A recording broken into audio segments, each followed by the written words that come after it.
Hey guys, and welcome to another episode of the audio versions of the Poltergeist Fright series, where I read to you guys the stories that I have written and posted on Instagram over the last couple months.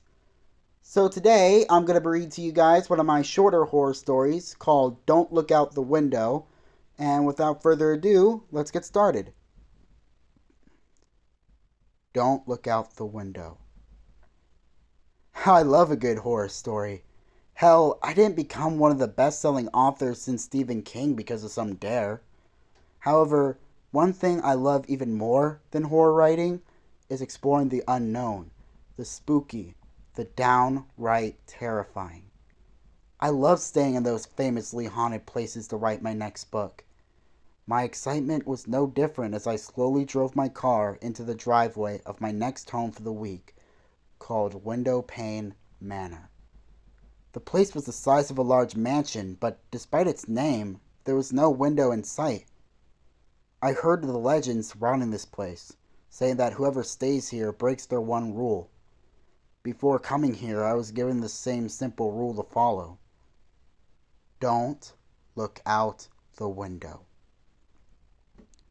I entered the manor with suitcases in hand, half expecting to find a window near the back of it, thinking, how can someone break that rule when there isn't one in the first place? However, there was still not a single window to be found. I could make a story about the claustrophobic space alone. Sure, there was plenty of room, but there's something about a windowless interior that fills you with dread. The only light sources came from the multiple lamps and chandeliers filling each room. I walk upstairs to the master bedroom to unpack my things. I start with putting a picture of my wife, who is away overseas for business, on the nightstand next to the king-size bed. She's only been away for a week before I left for this place, but I already miss her beautiful smile and looking into her gorgeous blue eyes. I take out my typewriter and place it on the desk. I wait until nightfall to begin writing, as this is the time I create some of my best work. There's something about writing in nothing but candlelight that brings out your darkest fears. I begin typing away. Nothing exists but me and my typewriter. I begin creating my character, a man whose curiosity becomes his undoing, wanting to know so badly what was behind the forbidden glass of the home. I was about to write about his fate when a sound broke my concentration. A tapping sound enters my ears. The tapping of glass. I get up from my desk and slowly walk towards the source of the noise. I exit my room, and down the hallway I see a large window covered with golden yellow drapes. I stare at the gold at the end of the hallway, wondering how it has possibly appeared before me. In all my visits to the scariest places on earth, never have I ever experienced anything quite like this. The tapping was coming from the window. Tap, tap, tap.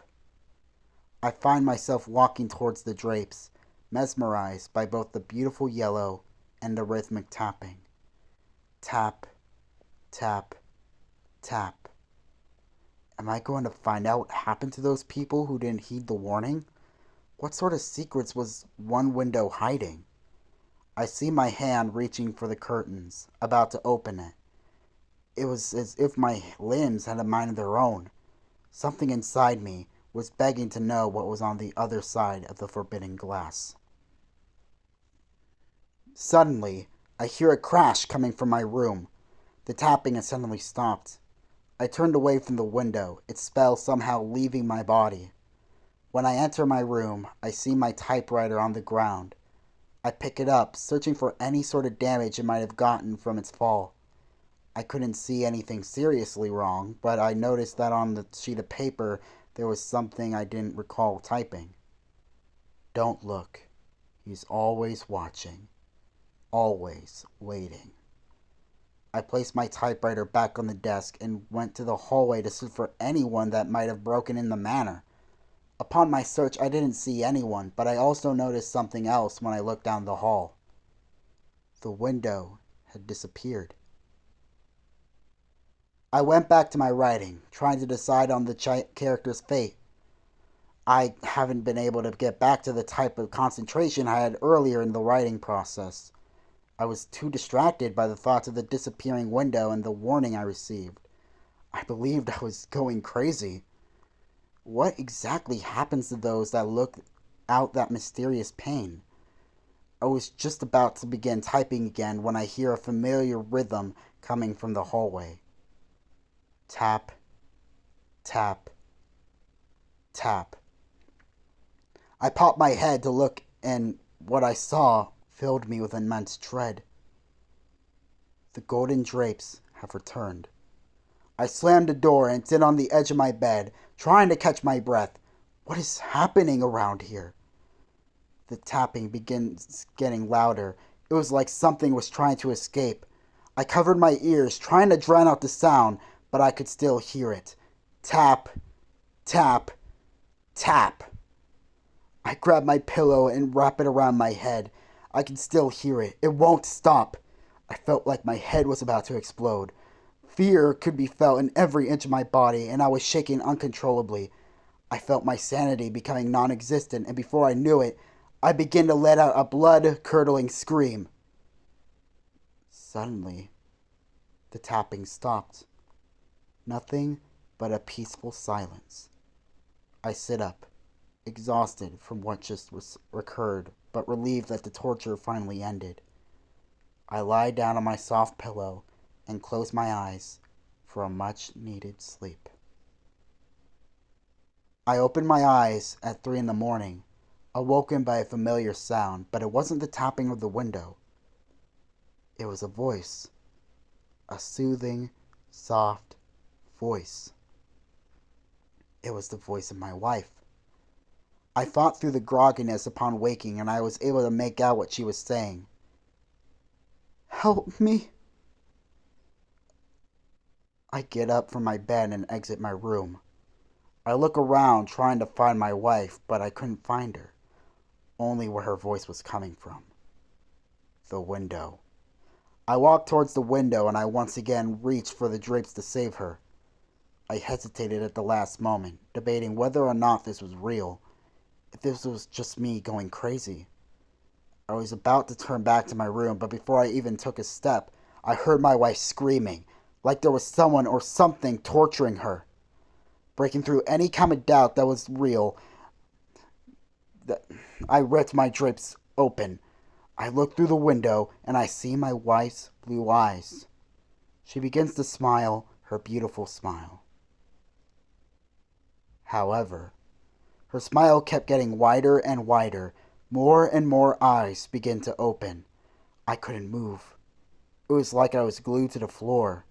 The walls began to close in, even bigger eyes opening on them, and the floors began to make messages. I looked down to read them, and there was one message. You looked. The creature walked through the window, and I was able to make it out. It had pale white skin. Eyes of all sizes and colors covered it from head to toe, and there was just as many mouths with razor-sharp teeth. It came closer towards me, but the best I could do was fall backwards. It opened its long, thin fingers to reveal another pair of mouths, but they were more circular. He touches my face, and I feel immense pain on my eyes as blood begins pouring down my face.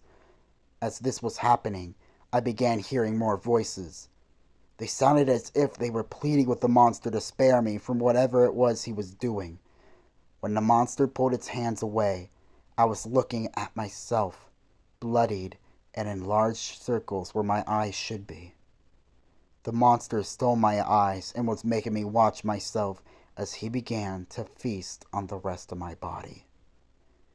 I kept watching my body getting mangled until a toothy silhouette blocked the view.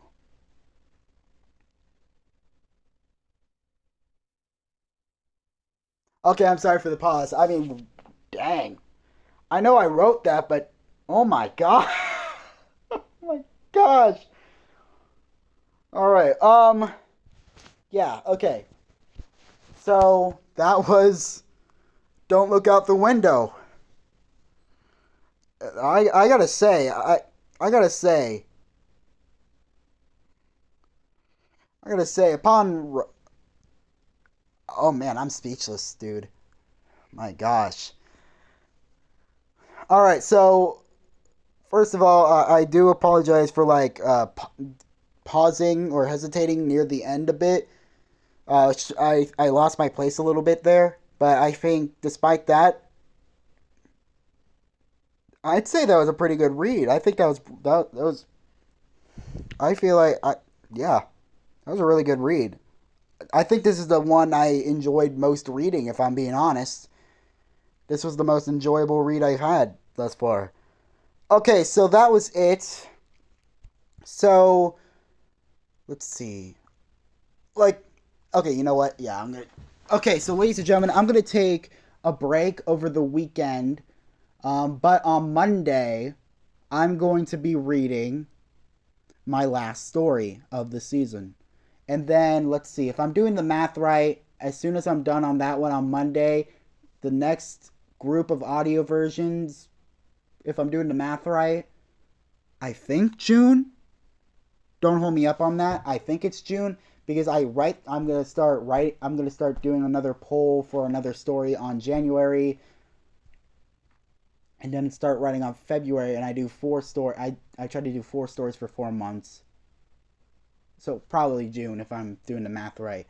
But okay, so enough of me jabbering about that. I hope you guys have enjoyed this reading, and stay tuned Monday for the next story, which is our longest one and possibly, in my opinion, the most messed up one, the Evergreen Project.